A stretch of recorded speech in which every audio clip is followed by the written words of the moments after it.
mean, there's 1,000 naval battles in British naval history. Why is this battle the battle that everyone loves to talk about? So I think there's a couple reasons for it, a couple good reasons for it, and then maybe a couple bad reasons for it. Mm. I mean, it does establish in the short term and in the medium term command of the sea, right? This is where the British are able to say unequivocally, we control the waves. This is in part not just because the British win. That matters, right? It matters that they win this battle, but it's always two-sided. You also have to look at what happens next, and Napoleon doesn't challenge the British for command of the seas after this point. He tries to pull other levers to attack the British, but from this point on, it's very easy to just kind of take a look and say the British are unchallenged essentially for almost the next 100 years at sea, if not more, right? We'll call it, a little bit over 100 years before anyone really significantly challenges the British. And it's rare that you can say that one battle established a century of dominance, right? Usually it'll be relitigated at another battle or even another generation. Right. But for Trafalgar, one battle establishes a century of naval dominance, and it outlives any of the people involved, right? And that's remarkable. Well, yeah. And the other striking thing about it is such a lopsided affair, but at the tail end of it, the leader of the British Navy, Nelson, gets killed. So it's like a bittersweet moment. It is. Well, and I think this actually gets to maybe one of the, I don't want to call it a bad reason why it's so memorable, but it's less legitimate in the context of the battle itself, is that it's Nelson, right? It's a cult of personality. And not only is this a cult of, like, Nelson already had a cult of personality, right? He was a larger than life figure at the time of Trafalgar. Mm-hmm. And then when he dies afterwards, it crystallizes that legend. And so that the legend of Nelson and the legend of Trafalgar kind of get mixed in together in a lot of ways. And because both are very definitive stopping points, right?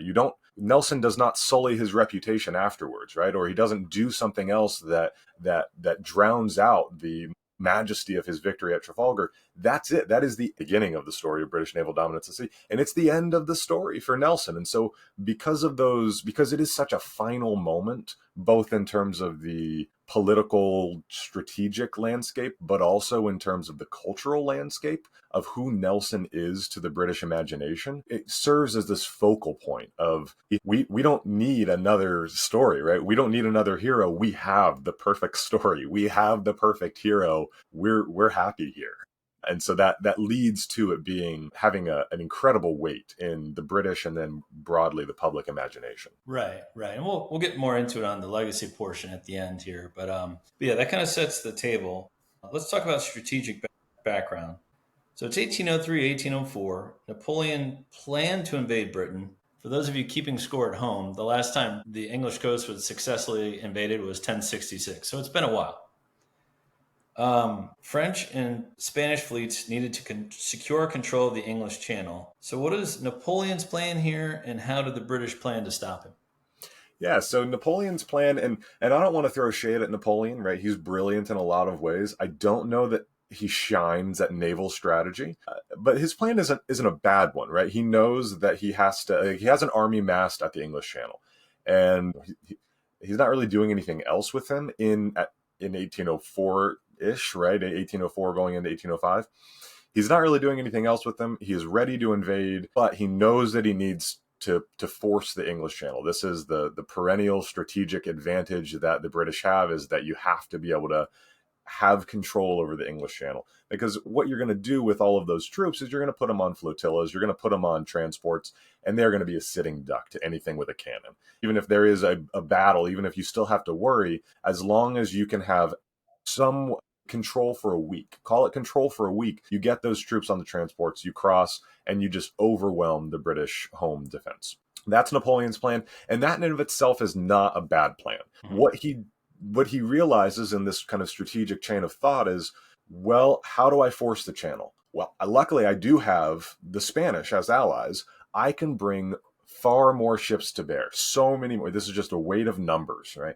I can bring so many more ships to bear than the British can. So that's what I'm going to do. So then the question becomes, how do I do that? And the answer it gets a lot more complicated. There is a fleet at Toulon. There's a fleet at Brest and there's a fleet at Cadiz. If you're going kind of, you can imagine the map, right? The fleet at Toulon, it goes out and it breaks out from Nelson, who is doing a loose blockade, collects the fleet at Cadiz. This is all good. This is what Napoleon wants. The Then, Spanish fleet.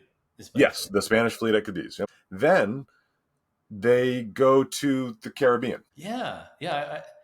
It's an amazing idea. The ocean is not like crossing the land. I think Napoleon probably got confused, but it's way different. It's way harder. So yeah, to take the both of those fleets and then go to the West Indies and then come back, right? It just seems crazy to me. So the thought is there is a part that's crazy and there's a part that makes sense. The part that makes sense is that the British do have a lot of interests in the Caribbean. You can almost call it a center of gravity, certainly an economic center of gravity, that Napoleon sees as a vulnerability where he says, if I threaten the British interest in the Caribbean, they have to respond. They will respond by sending ships, and then it'll be a bait and switch. I'll then swing back to Europe, have my troops or have my ships swing back to Europe, and the Channel and the fleet at Brest, they will be even less well defended because the British are going over to the Caribbean. That's not a bad idea, right? It's maneuver. The problem that he runs into, there's two real problems. One is, as you said, I don't think he really grasps the impact that this is going to have on his fleet itself, because the logistics, the supply, even the experience of going across the Atlantic makes it more difficult for the ships to then do their job of forcing the English Channel. The British have ships at the English Channel just sitting there waiting. And now you're doing a double transatlantic voyage in quick, rapid succession. That there's wear and tear on those ships. There's wear and tear on the men. There's wear and tear on the supply chain. And that's something that is difficult to, like Villeneuve, the French admiral, he's aware of that. And that kind of factors into his decision making. But that's the idea, is to combine the fleets and then use those fleets to go to Brest, combine with the fleet at Brest to then force the English Channel. If that works, you're going to have a fleet of about 60 plus ships of the line going up against, at best, half that number for the Channel fleet. It did have potential. The idea had a lot of potential. Yeah, but it also seems like, all right, we're going to have you fight a very exhausting battle. However, you're going to run a marathon first. Basically. And the other thing that I think Napoleon wanted to play a little bit of a double game here, in terms of, if the British don't send a fleet to protect the West Indies, the Caribbean, then we just hang out in the Caribbean and have gains there. Yes, I'd love to be able to force the English Channel, but if they don't do what's expected and defend it, then I gain something. I don't gain England, but I do hurt England by taking their stuff here. Yeah. That doesn't pan out, though. Villeneuve doesn't do it. And that's problematic. Yeah, let's discuss the three commanders. Obviously, Horatio Nelson, as we've talked about ad nauseum, one of the greatest naval commanders of all time. Who are these other two fellows? Villeneuve, the vice admiral for the French Navy, and Admiral Gravina, the commander of the Spanish Navy. They're just three very different personalities, right? They are. Nelson, and I've done a good bit of research with Nelson, like one of my favorite historian stories. I don't think I said this last time, but I don't know if I would have had a reason to, but it's still one of my favorite stories. Is I'm flipping through a logbook in Bastia in Corsica, not somewhere that you're looking for Horatio Nelson stuff, but he did do stuff in Corsica early in his career. And so I'm flipping through this logbook, kind of doing research on another project, and out drops this handwritten note from Horatio Nelson. And I'm like, this is really cool. Like, this is the kind of thing that, if it was in Britain, would be in a different environment, right? Like this, it's very handwritten, very, very, very cool. But even then, reading about his time in Corsica, reading that note, he is a aggressive commander. He is a charismatic commander. He loves to take risks. He has a very clear way of strategic thinking that is not always in line with the prevailing doctrine of the day. Good for him. He's also, again, he is a larger than life figure. You can just read it immediately when you're reading the logs of Nelson versus the logs of even his British compatriots. Nelson is exciting. He is cool, right? Like, he has that je ne sais quoi. Like, he's a cool guy. And even you can see it at the time. His sailors are like, I want to be on the cool guy's ship, right? This is really fun. That is not Villeneuve. Villeneuve is not one of the cool guys. He is not a bad commander, though, right? He is not in and of himself a He rose to his position within the French fleet not through just luck or incompetence. Well, a little bit of luck did help. Napoleon actually specifically says, "That's what you are. You're a lucky guy. I'm gonna keep you around because you're lucky." Because at various junctures in his naval career, he had just gotten a little bit lucky, and maybe that's skill, maybe that's luck, and so he's in a position to get lucky again. I mean, he's a cautious guy. I know he's one of the few who escaped the Battle of the Nile. He got his ships out of there. But I also know like Napoleon's on like his last straw with him, like with his timidity.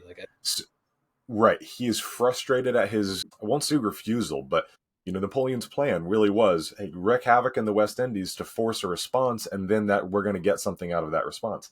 And Villeneuve doesn't do that. He hears that Nelson is chasing him, and so he runs. And that's okay. That's partly part of the plan is, well, we drew the British out, now let me get back. Yep. But then he's starting to go try to break the fleet out at Brest, and he gets into a battle against the British. This is Vice Admiral Robert Calder comes in, and this is the Battle of Cape Finisterre. Right. And this is like, it's inconsequential, doesn't really actually do much for either sides. But Villeneuve runs from it, essentially. And he's like, I can't do it. I can't get you out of Brest, right? Calder, interestingly, also is court-martialed later for his lack of aggression. Not cowardice, but lack of aggression in this battle. Mm-hmm. Fascinatingly, he's taken away from Nelson's fleet right before the eve of the battle. He's like, you got to go, sorry, buddy, you got to go back to England to face a court-martial because you're not aggressive enough. And Nelson's like, what are you doing? Like, I need this ship. I need this guy. But he goes back. So then Villeneuve says, he doesn't say it quite this way, but I think it's there. I don't trust Napoleon's strategic sense. He wants me to go to Brest. I don't think I can do that. I'm nervous. I'm nervous about what's going to happen if I do that. So he goes down to Cadiz. And that's where Napoleon says, okay, relieved of command. Yeah. Here is your replacement. I need somebody who will do what I tell them to do, and that's not you. And meanwhile, there's Gravina, who I think is well respected, but for whatever reason, he's not in charge. He's not, and he's not in charge because the Spanish are the junior partners here. Even though they bring a lot to the alliance, there's no ambiguity at any point in the Spanish and French relationship of who is the little brother, and it's always the Spanish. This goes from 1796 onwards when they are making their making peace with the French and then having the alliance with the French. It's always an unequal partnership. And this was actually true when they were allied with the British as well, right? When you look at Toulon in 1793, when the British and the Spanish are allied together against the French, the Spanish, again, no one respects them, which is ironic in a lot of ways, because at this point, the Spanish actually do have as much naval competence as the French do. The French lost a lot of their naval experience, to put it lack of a better term. They lost a lot of that experience, both because of the flight of the officer corps, the noble officer corps in the Revolutionary era, but also it's just attrited over time, right? They have not had major naval engagements, and they've lost a lot of that experience. The Spanish have lost some of that, but less. So they should be more of an active partner, but because of alliance reasons, they are the junior partner, no question. Yeah, and the French ships, I mean, the French state, the finances have been poor for probably over a decade, so the ships haven't been maintained. Like you said, a lot of the office corps emigrated away, so the French Navy isn't what it once was, and I think that comes to bear here shortly. So, and the other interesting thing that's worth noting right along that is one of the reasons that both the French and the Spanish don't have as much experience is because of the blockades that the British have put them under, right? The British do have command of the sea at this point, and you can see that by evidence of the blockades that they have. When you are the blockading ship, you are at sea. You are constantly running drills. You're there.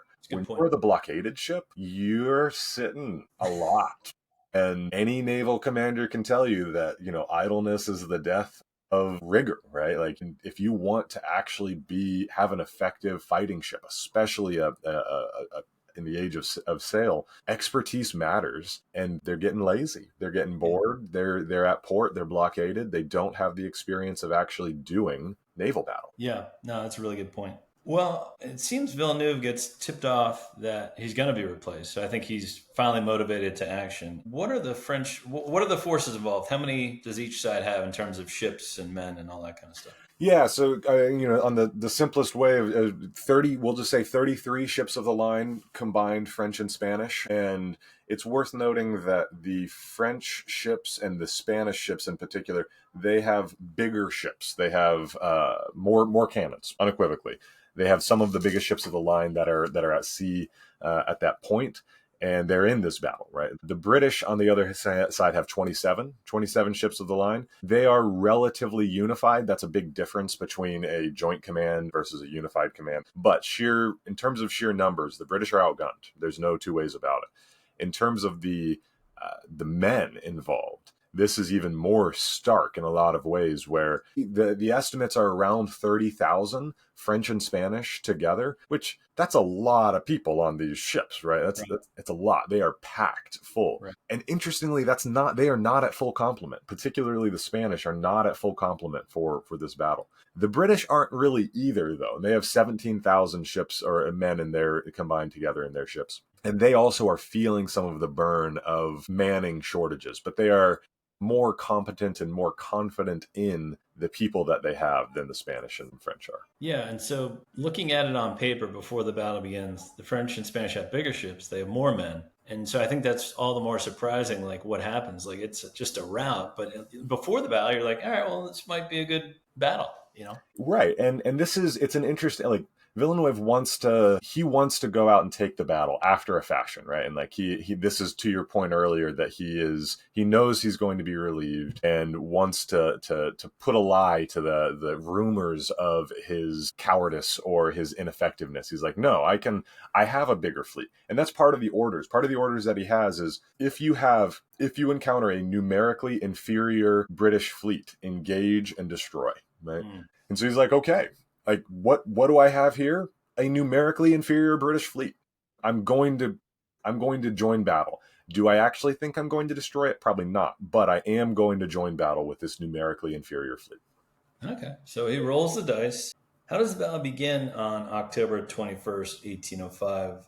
What are the French and Spanish doing? Yeah, so it's a really key moment, going back to that discussion about forces, about the British know they have fewer guns, but they say our men are better. We are better at seamanship than the French and the Spanish. So what we need to do is get in close. We need to get in as close as we can and just run roughshod over them. The French and the Spanish, for their part, are anticipating a relatively standard battle. They know that that this is a tactic, right? When Nelson crossing the T, as he does, right, that's not something that is completely like, whoa, I can't believe anybody would ever do that. That's mind blowing. It's a thing, right? It is a thing that can happen. It's just not something that Villeneuve thinks is going to happen, because they are so roughly comparable that you don't need, as far as his strategic calculus is going, you don't need to take big risks. Nelson doesn't need to take a big risk in this fight. They just need to shoot each other a bunch, and then whoever's cannonballs hit the best is going to come out with more ships than the other side. And it's just a normal day at sea, right? Like, no big deal. Again, you have so many inconsequential naval battles that are legitimate naval battles that end in the fleets going their separate ways with damage. Right. That's what Villeneuve is thinking. He's setting up for that. He's setting up for just another day in the office. We'll see what happens, and let's go. That's not what Nelson's setting up for. Yeah, and I think you just hit upon it there. Like, Villeneuve thinks it's going to be another day at sea. You know, we'll lob some cannonballs on at them. They'll do the same to us, and we'll go our opposite ways. Meanwhile, Nelson gives the allegedly famous flag signal and speech, quote, England expects that every man will do his duty, end quote. Why was he such a good motivator of men? It really is hard to say. It's hard to say what it is that makes Nelson Nelson, right? I will say that the two immediate answers that come to mind, one is he is incredibly competent himself, right? He has displayed competence. He expects competence, and that's a big part of it, is what you're looking for. So when the men, he says, in this case, I expect you to do your duty, but this is a common theme all throughout his entire career, is saying, I expect you to be amazing. Why? Because I'm amazing. And I know what it looks like. I know what amazing looks like. You can't fool me. Do your best, and I'll know if you're not. And that is enticing in a lot of ways, right? Yeah, and I think there's another part of it too, that the guy's missing an arm. He has no sight in one eye. He's going to be like Napoleon or Marshal Ney. He's going to be at the front line with these guys battling. Also, he's not going to be like in some flagship in the back. Like he's going to be right up there with them. Exactly. Again, leading by example. He's like, I expect you, my men, I expect you to do what I've already done and what I continue to do. Yes, it actually makes a lot more strategic sense for him to be middle or back, right? To be able to have a little bit more vision. But no, that's arguable. There's value in leading from the front, even from a naval engagement, just because of the distances involved. But it's incredibly risky in this scenario, as we will see, right?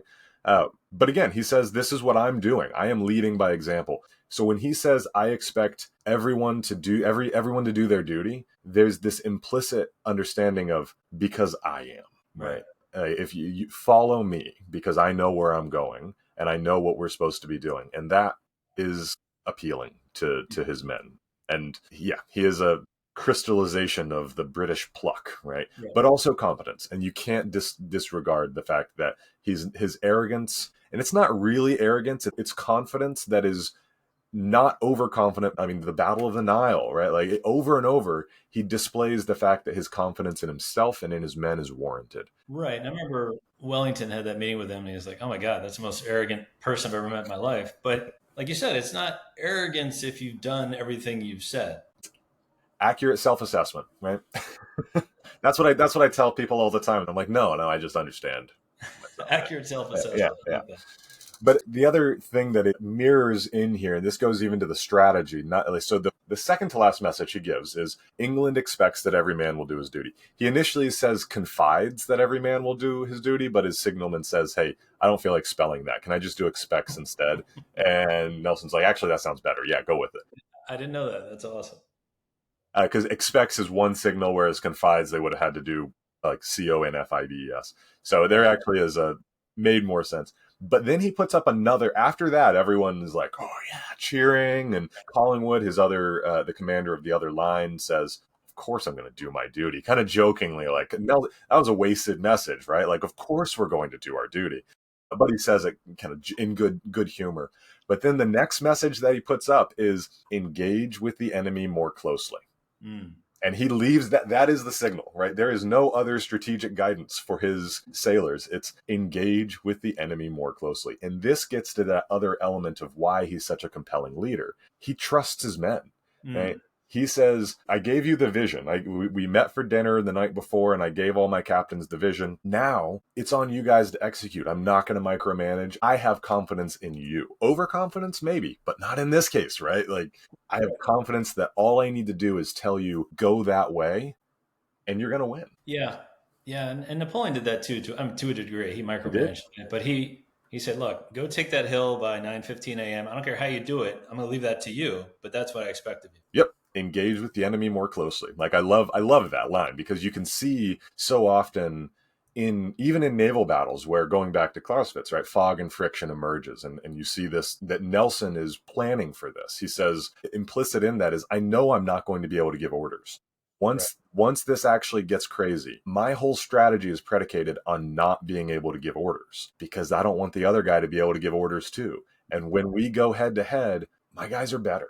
And that's the strategic thinking is predicated on manipulating fog and friction and using his own skill and the skill of his sailors to win the day. Well, let's talk about the opening engagement. Around noon, Nelson's column, and I know we don't have maps on this show. We're just going to describe it to you best mentally as we can. Yeah. If you're seeing the video now, we have our hands up. Nelson's column attacks the Franco-Spanish center and rear, while Collingwood's column engaged the enemy's van. What happens from there? So again, this is very much according to plan for Nelson. They split the Spanish Franco-Spanish line in three, where when Nelson goes in, and they pretty much immediately gets caught in a nasty fight with the French, or the French ships. I believe it's Villeneuve's ship at that point. They get caught in a nasty fight, but they punch a hole through the Spanish line. Now, the risk of this, and just to to give a little bit of why crossing the T, everyone knows that it can be done, but it is a really risky thing to do. The risk of this is that Nelson's ship, while it's sailing towards the line, is just getting slammed by cannon fire that he can't realistically respond to, and nor can the ships behind him realistically respond to this barrage that is coming from nearly the entirety of the Franco-Spanish line. It is really risky. Right, because the front of the ship doesn't have cannons on it, right? So And like two at best, right? so he's got to get through it before he can fire. Once he gets through, the tables turn, right? Mhm. Good seamanship matters because one of the calculations that goes into Nelson's thinking is that it's pretty poor sea conditions. It's not horrible, but it's pretty rough seas. So the ships are going up and down, right? And so that makes it really hard for the Spanish to hit. They're trying to gauge the height of the ships on these rolling seas, and sometimes the cannonballs are going straight into the water, sometimes far overhead. So there are other ways that Nelson is mitigating the risks that this strategy entails. And again, Villeneuve did not anticipate that this was the strategy that he was going to do. So once he punches through the line, chaos. That's what happens next, is really chaos. Deliberate chaos from the British side, but the ships keep funneling through that break, splitting off and keeping the line broken apart and making it so that there can be no cohesive response from the Spanish or the French. Yeah, and I think again you raised a good point. It's more than just having the most cannons or the most men. It's how fast can you reload? How good are you at aiming on a rocky sea? How good are you at like keeping the sails up to catch the wind? And like you said, if you're at port and you haven't trained to do all these things, maybe you're just not as good as the English. By some estimates, and I'm always a little bit, when people sit and when you get the reports of the battle afterwards from the people who were at the battle, like the Spanish and the French are like, it seemed like the guns never stopped firing, right? They were always going. They at some point there is a reload time, right? Sure. But by most estimates, let's say it's a 3-1, right? That the British were getting 3 shots to every one shot of the Spanish and French. And that estimate that we had earlier, 33 to 27, if you triple the 27, because it's not just about the ships, it's about how fast they can shoot their cannons, right? Mhm. And if you make it so that they are shooting 3 times as fast, all of a sudden that 27 starts looking a little bit like 60, and Right. the Spanish feel outgunned. The French feel outgunned, even though they technically weren't. Yeah.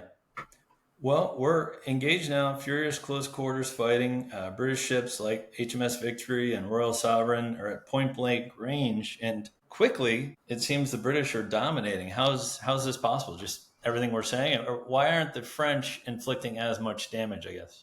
The 2 factors that come out here, one is the expectations, right? This was something that the British planned to do, and the French did not plan to do it. And so they are looking for additional guidance. All Nelson said was engage more closely, right? That's all the guidance he needed to give. And at that, he left it up the entire time. What are my orders? Engage more closely. The Spanish and the French are like, what are my orders? And they're looking around and the line is split. It's messy, right? You can't see anything. And so there's just a delayed response. Now, in the actual hand-to-hand fighting that takes place, because you do get, you're getting the masts and the yardarms, they're getting tangled together in various cases as well. And this is where, yes, there should be a little bit more parity, but I don't want to put too much weight in this, but I can't help but say that the confidence of the men themselves, yes, it's skill as well. I think the British have more skill at hand-to-hand fighting. They have more skill at shipboard action.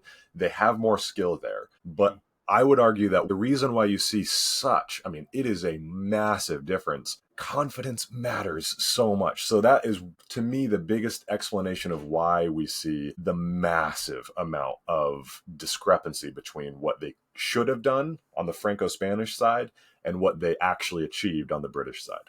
Yeah, and by 1:15, French ships are striking color. Some are sinking. Some are running away. The Spanish are running away.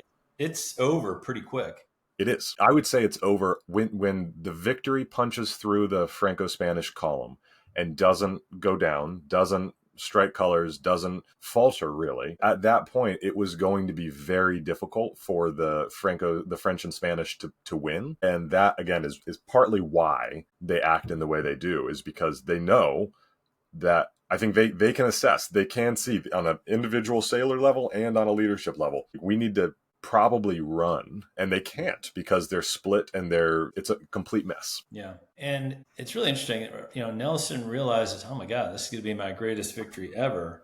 And he's had a lot of victories. But around this time, he's mortally wounded by a French sharpshooter. And I have a lot of questions about his death because, one, we don't know who shot him. We don't know the French sharpshooter's name is a mystery. Muskets of the age are notoriously inaccurate. Do you think this anonymous sharpshooter was aiming for Nelson? And do you think the sharpshooter was one of the killed in action casualties? What happened here?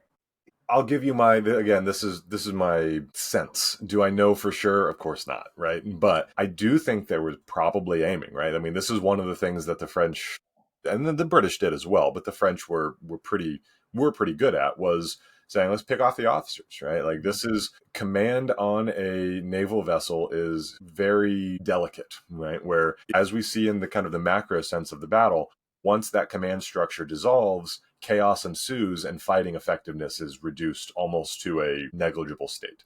That's true in the microcosm of a ship as well, on a micro level of, once that command structure is gone, if no one's giving the order to fire, your cannons are probably going to sit pretty quiet, right? Right.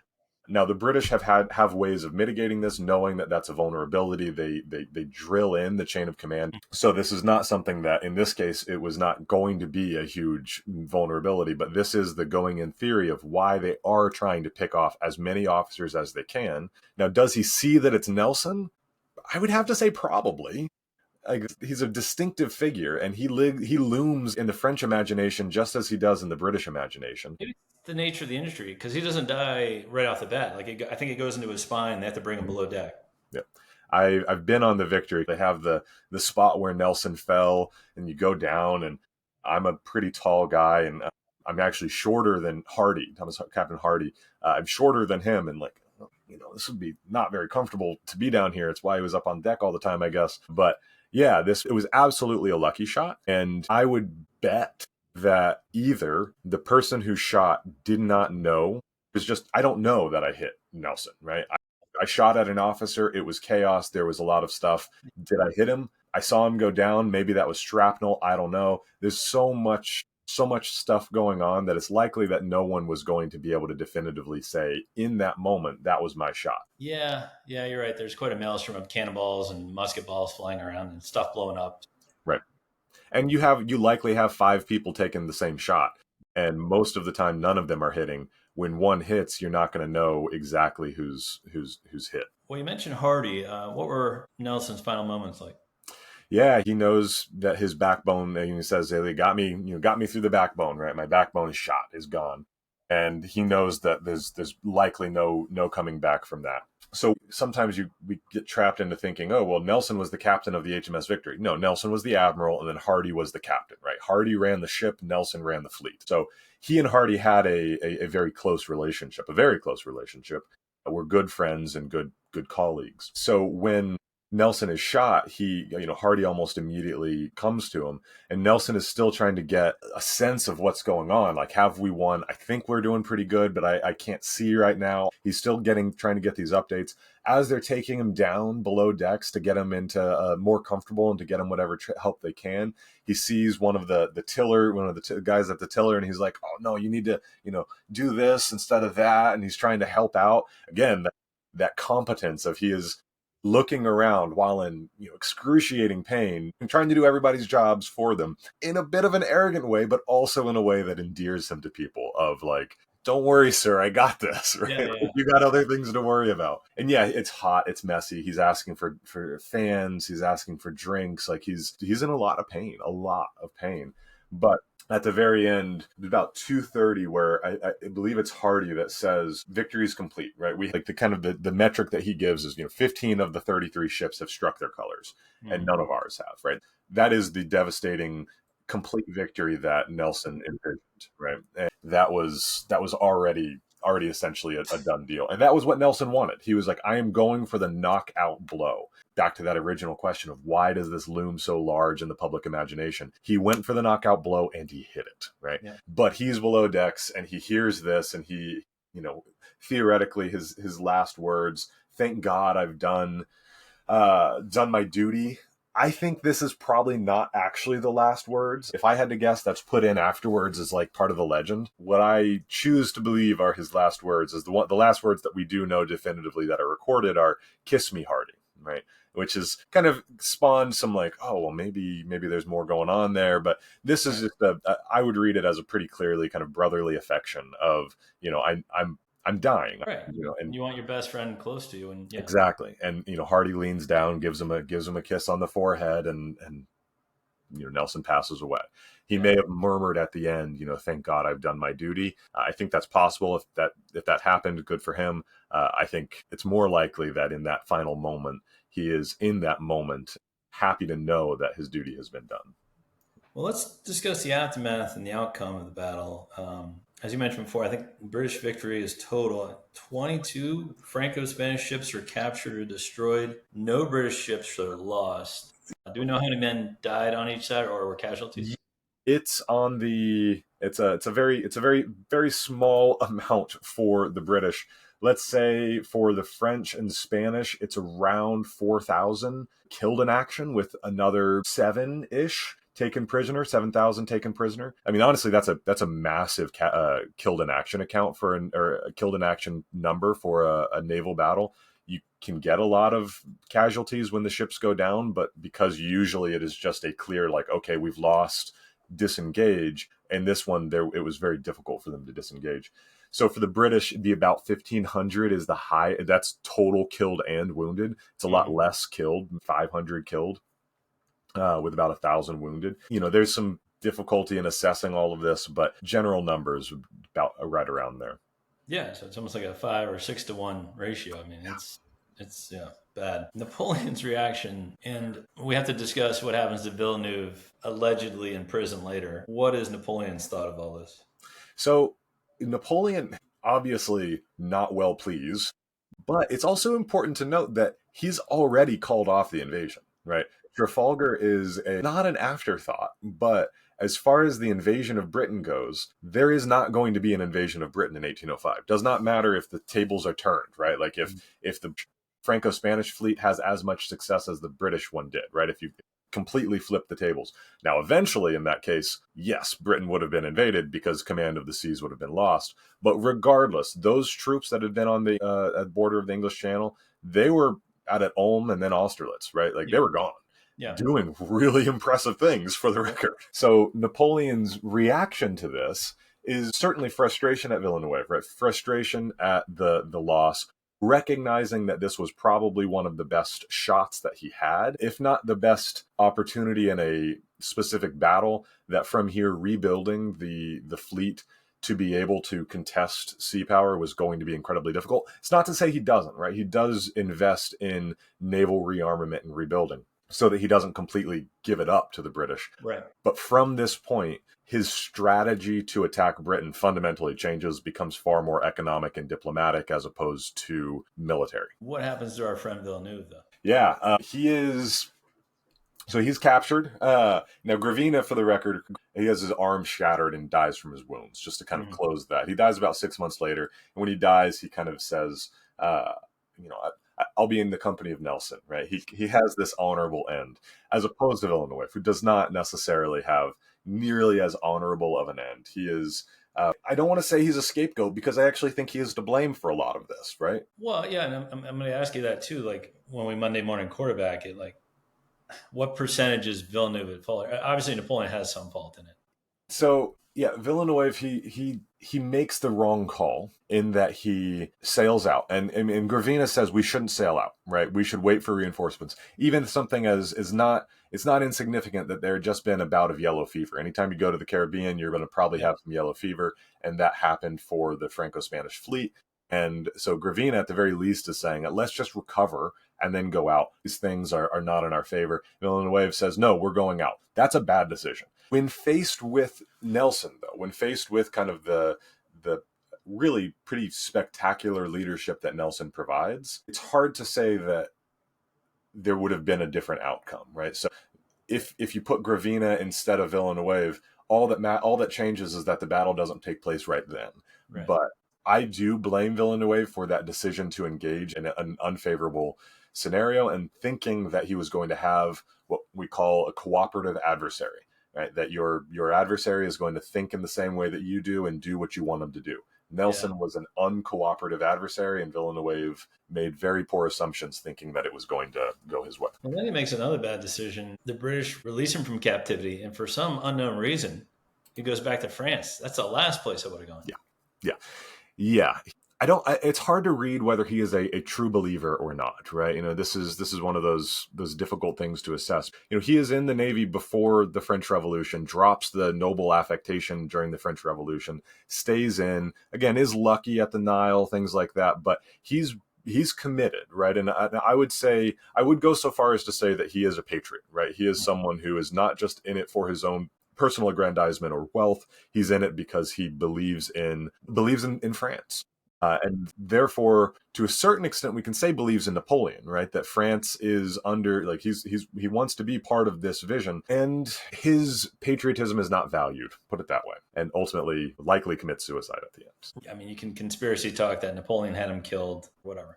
I lean towards the Occam's razum simpler explanation that he was a patriot who came home wanting to do what he could, was said, your services are not just not needed, but you are not what we want.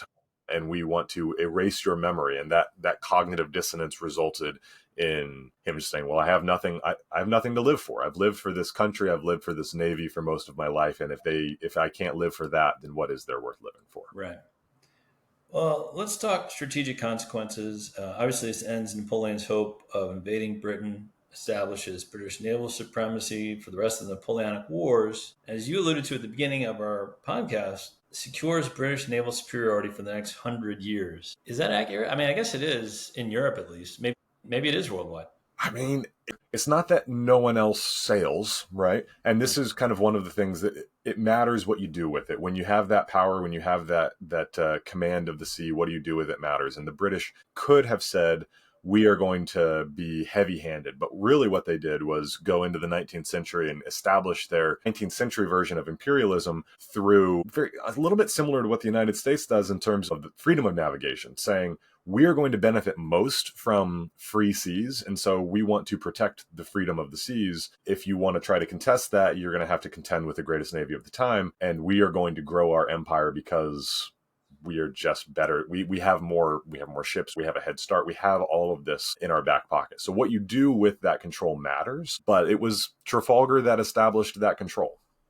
Well, I guess final question is, what is the legacy of Trafalgar? I mean, it is a very important battle, but it doesn't really stop Napoleon. He goes on for another 10 years. So it's not like a Waterloo or it's a clinching victory, but does it alter the overall strategic situation? So I was talking with someone about Napoleon, talking about the fact that Napoleon didn't lose hardly any battles, and was like, well, what about Trafalgar? I'm like, Napoleon didn't lose Trafalgar.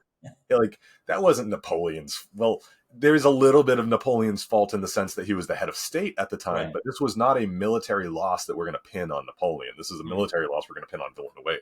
Right? So this is where that dual hat for Napoleon gets really interesting. He is the head of state, and as head of state, he is ordering this as a military maneuver, but this is not him being the military head here. So does it change his military ability? Does it change his military ambitions? Ulm, Austerlitz, Jena, like, we get some incredible military victories on the continent that showcase that Napoleon is absolutely a force to be reckoned with. But as I was thinking about this podcast and reflecting on Trafalgar, one of the things that I hit on that I hadn't actually hit on before was this tension between Halford Mackinder, who has this rimland thesis, right? That the seat of power, this is a little bit Courbetian as well in terms of naval theory, but the seat of power is on land, that if you want to have geopolitical or geostrategic control, you need to control the heartland and then contest the rimlands. That's Mackinder's thesis. Now, contrary to that is Alfred Thayer Mahan, who says if you want to have geopolitical control, especially if you're an island nation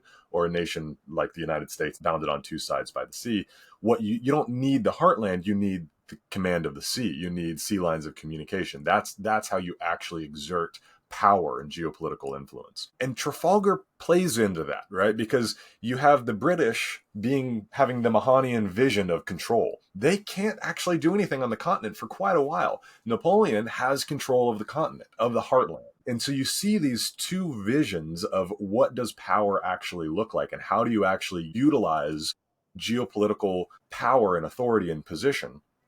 You see them in the post-Trafalgar world, where Napoleon is ascendant on land and the British are unchallenged at sea. And we see which one wins, honestly.